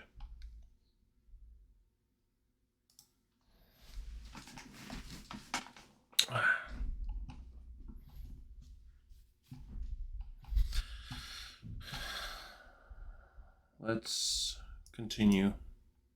Close this. Go back to this. Next goal is 35 subpoints. Let's see.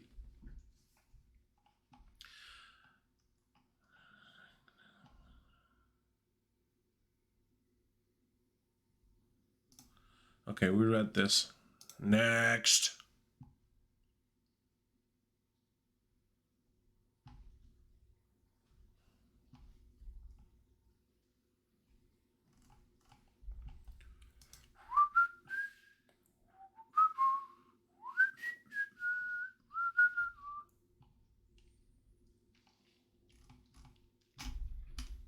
I really want to know why there's so much text. Like, bro.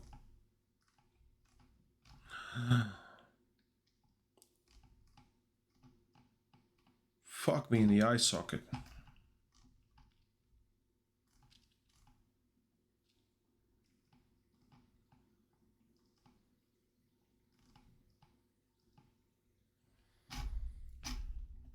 I'll tell you what.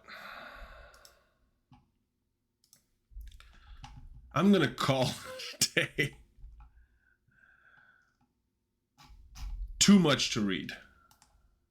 Too much to read. Like, come on. For Christ's sake. I'm gonna leave it with this for today. We have 9 lovely viewers here today. Thank you all for being here today in the stream. It was a nice stream, if you ask me. I'm very happy of again the amount of views that we have. Now we need to find someone that is doing something in software and game development, someone that we can go and raid.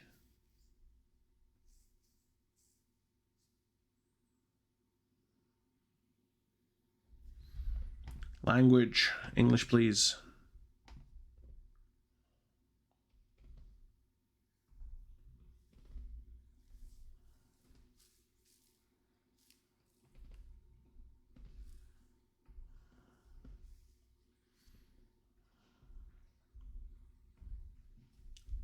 Anyone have an idea who you want to raid? Does anyone want to raid someone specifically?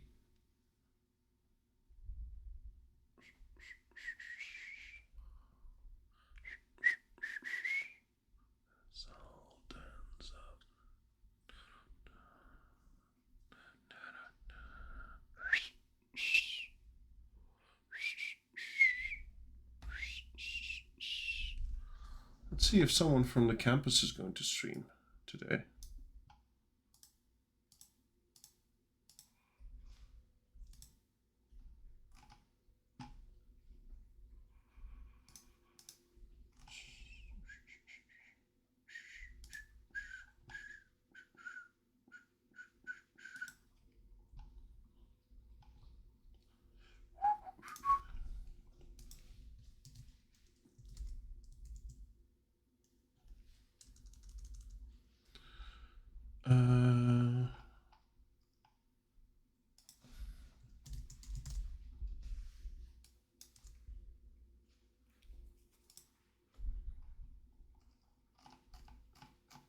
Yeah, I'm not even sure if someone's going to stream today. We're just going to go somewhere. Let's go to... I'm going to send you off to Acorn 1010. But before we go, let me quickly give a shout out to Umut. Umut was here during the stream. I don't know if he's still here. Umut,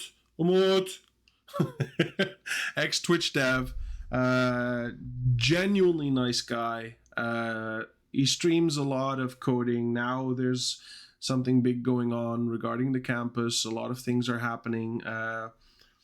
Go see his streams. It's Turkish, but it's also English. He speaks English very fluently, he can speak it very, very well. So he'll answer any questions in the language that you want, in English language. So please go see Umut. We are, however, going to raid Acorn 1010. Let's see what she's doing.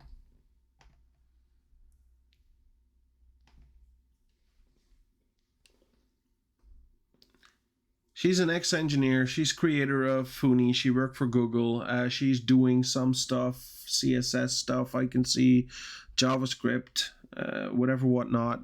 I don't know exactly what she's doing right now, but I think it has to do with Funi, which is, as you know, a payment system as far as I remember.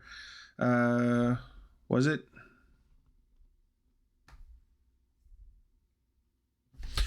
Whatnot. We're going to raid her. Thank you for being here today. Thank you for watching me.